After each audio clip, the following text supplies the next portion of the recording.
Sir একজন জিজ্ঞেস করেছিলেন যে ভিটিলিগোর আপনার কোনো ট্রিটমেন্ট আছে কিনা, এটা জানতে চেয়েছিলেন একজন একটু আগে। আমাদের শরীরে যখন দীর্ঘস্থায়ীভাবে ব্যাকটেরিয়াল ইনফেকশন হয় তখন সেটি রোগটা দেখা দেয়। ভালো হওয়ার জন্য কি করতে হবে আপনাকে?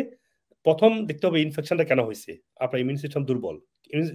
ইনফেকশন হওয়ার একটা কারণ হচ্ছে আপনি অ্যান্টিবায়োটিক যুক্ত খাবার খাচ্ছেন। এখন পুষ্টি অভাব কোনগুলো? সবচেয়ে ভালো পুষ্টি হয়তো ভাবছেন যে মাছ, মাংস, ডিম, দুধ, ফলমূল।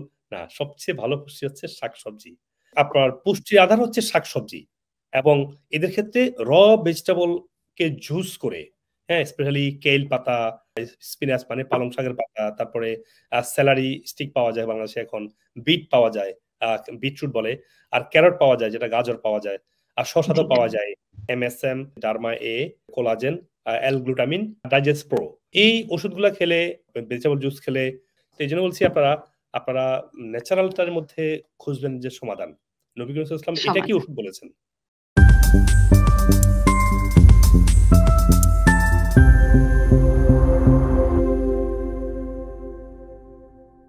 আসসালামু আলাইকুম ওয়া রাহমাতুল্লাহি ওয়া বারাকাতুহু।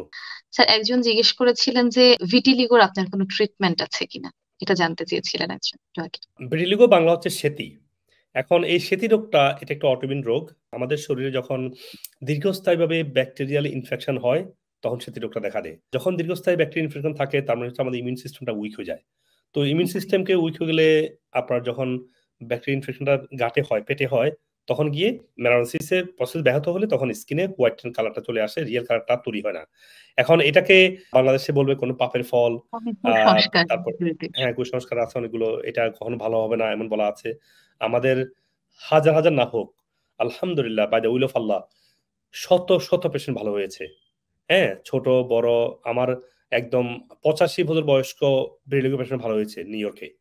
তো ছোট বাচ্চা তো এভেইলেবল। তো এভাবে আলহামদুলিল্লাহ আমাদের হাজার, হাজার এক্সাম্পল আছে। তো আপনার যারা ভিটিলিগো আছে এটা ভালো হওয়ার উপায় কি? ভালো হওয়ার জন্য কি করতে হবে আপনাকে? প্রথম দেখতে হবে ইনফেকশনটা কেন হইছে। আপনার ইমিউন সিস্টেম দুর্বল। ইনফেকশন হওয়ার একটা কারণ হচ্ছে আপনি অ্যান্টিবায়োটিক যুক্ত খাবার খাচ্ছেন। অ্যান্টিবায়োটিক কোথায় থাকে? দুধ, ডিম এবং মাংস। দুধ, ডিম, মাংস যেন ন্যাচারালটা হয়। আদারওয়াইজ আপনার অ্যান্টিবায়োটিক এসে আপনার ব্যাকটেরিয়াকে নষ্ট করবে, তখন ইনফেকশন তৈরি হবে। এটা আপনারা করবেন না। তারপরে হচ্ছে যখন ইনফেকশন হয়, ইমিউন সিস্টেম দুর্বল হয় তখন আমাদের শরীরে পুষ্টির অভাব হয়। এখন পুষ্টি অভাব কোনগুলো? সবচেয়ে ভালো পুষ্টি হয়তো ভাবছেন যে মাছ, মাংস, ডিম, দুধ, ফলমূল। না, সবচেয়ে ভালো পুষ্টি হচ্ছে শাকসবজি। র শাকসবজি। কালারফুল ভেজিটেবল হচ্ছে ১ নম্বর পুষ্টি আমাদের শরীরে। আমরা ভাবছি বেশি করে দুধ খেতে হবে, ডিম খেতে হবে, ডিম খেতে হবে, বিরিয়ানি মাছ মাংস খেতে খেতে হবে। হবে, চিকেন হ্যাঁ, চিকেনটাকে হ্যাঁ, অনেক আমরা মনে করি হচ্ছে দিকে যে বেশি করে কলা তারপরে প্রোটিন।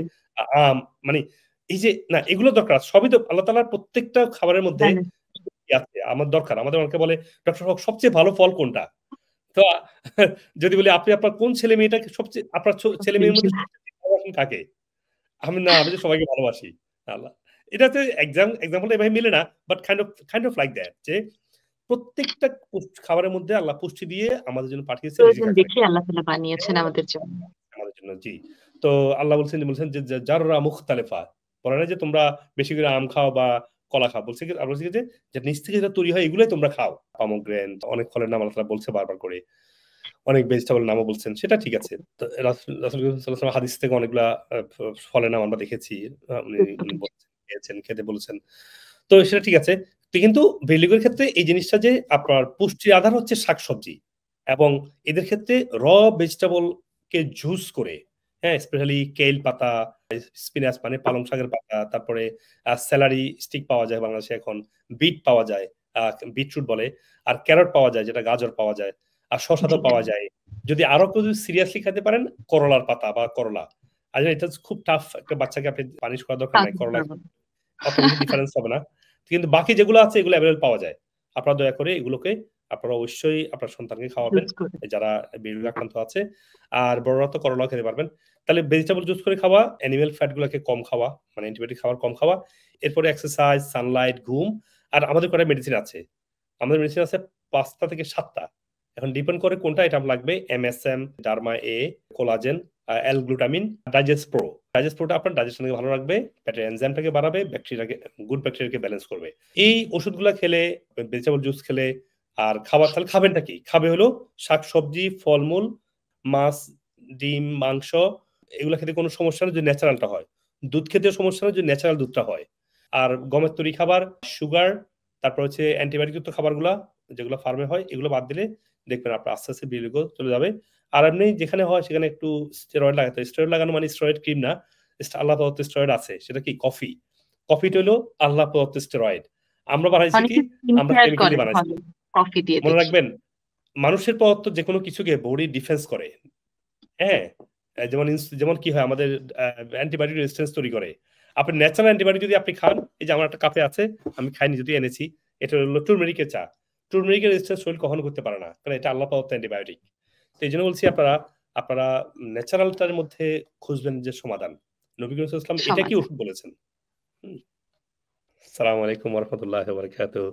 সবাই অনেক ভালো থাকবেন। হ্যাঁ, আসসালামু আলাইকুম, বাই। আপনি যদি আমার ভিডিওগুলো লাইক করে থাকেন, সবার সাথে শেয়ার করবেন এবং কমেন্ট সেকশনে আপনার প্রশ্ন এবং শারীরিক সমস্যাগুলো লিখবেন। আমি যত দ্রুত সম্ভব উত্তর দেওয়ার চেষ্টা করবো ইনশাআল্লাহ। আর যদি আপনার ডক্টর কনসালটেশন প্রয়োজন হয়, আমাদের নিউ ইয়র্ক, লন্ডন, বাংলাদেশ সহ যে কোনো ব্রাঞ্চে আসতে পারেন। আপনি আপনার শারীরিক সমস্যার রুট কজ থেকে সুস্থ হওয়ার জন্য আমাদের ন্যাচারাল মেডিসিন এবং রিজেনারেটিভ ওজন এবং আকুপাংশার সহ অন্য থেরাপিগুলো নেবেন। আর আপনি পৃথিবীর যে কোনো প্রান্ত থেকেই ভার্চুয়ালি অনলাইনের মাধ্যমে ডাক্তারের সাথে শিডিউল করে ডাক্তার দেখাতে পারবেন।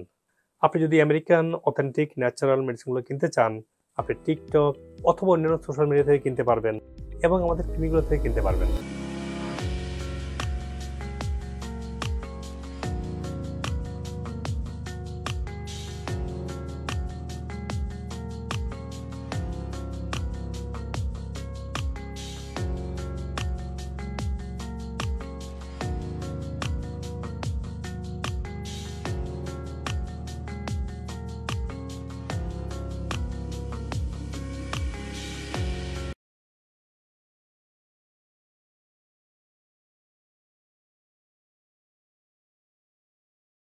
ওনার আগের ছবিটা। আসসালামু আলাইকুম, আমি রাসেল। এই যে মাস্ক ছাড়া কথা বলতেছি, আমি যেখানে যাইতাম নিজে সামাজিকভাবে একটু নিজেকে মনে করতাম। স্যারের উসিলায় আল্লাহ তাআলা আমার স্মৃতিরোগ ভালো করছে। আমার এখানে সব জায়গায় মুখে স্মৃতি ছিল। 1 মাস পরেই দেখতেছি আমার এগুলা চেঞ্জ চলে। কোন কোন জায়গায় ছিল তোমার? শুধু এই মুখে। এখন আলহামদুলিল্লাহ অনেক ভালো আছে না? অ্যালোপ্যাথিক, যেটা আমি 3 বছর অ্যালোপ্যাথিক দেখাইছি, চিকিৎসা করাইছি, বড় প্রফেসরও অনেক দামি দামি ওষুধ খাওয়াইছি, ভালো হয় না। এটা যে কোনো একটা জায়গাতে অনুপ্রেরণা পেয়ে আপনার কাছে যোগাযোগ করা, বিশেষ করে ভিডিও দেখে, যে অনেকে 2 মাসে 2.5 মাসে ভালো হয়েছে, তা আমি ট্রাই করে দেখতে পারি। যেহেতু আমার বাচ্চা মেয়ে, যেটা আমরা সমাজে বলে যে আসলে ভালো হবে না, কখনো সম্ভব না, এই কথাটা থেকে আসলে সবাই আশা করি বিরত থাকবে। কতগুলো মেডিসিন খেতেন আপনি? 11টা কি 12টা হবে, 12টা হবে। এগুলো কিসের জন্য খেতেন এগুলো? ডায়াবেটিস, হাই প্রেশার, তারপরে হার্টের আমার তো 5টা ব্লক ছিল, কি 5টা আপনার গ্রাফটিং হয়েছে এই হার্টের জন্য। তো এখন তারপর শরীর তো খারাপ থাকতো, মুখটা পানি ফোলা থাকতো, এরকম আপনি হাঁটতে পারতো না। এখন মনে করেন আমার বাসা এখানে, আমার আরেক বোনের বাসা এইটুকু জায়গায় মনে করেন হাঁটতে পারতো না, এখন আপনি অনেকখানি জায়গায় হাঁটতে পারে। সবচেয়ে বড় কথা, আম্মাকে নামাজ পড়তে খুব কষ্ট হতো, এখন আম্মা ইজিলি আমি দাঁড়ায়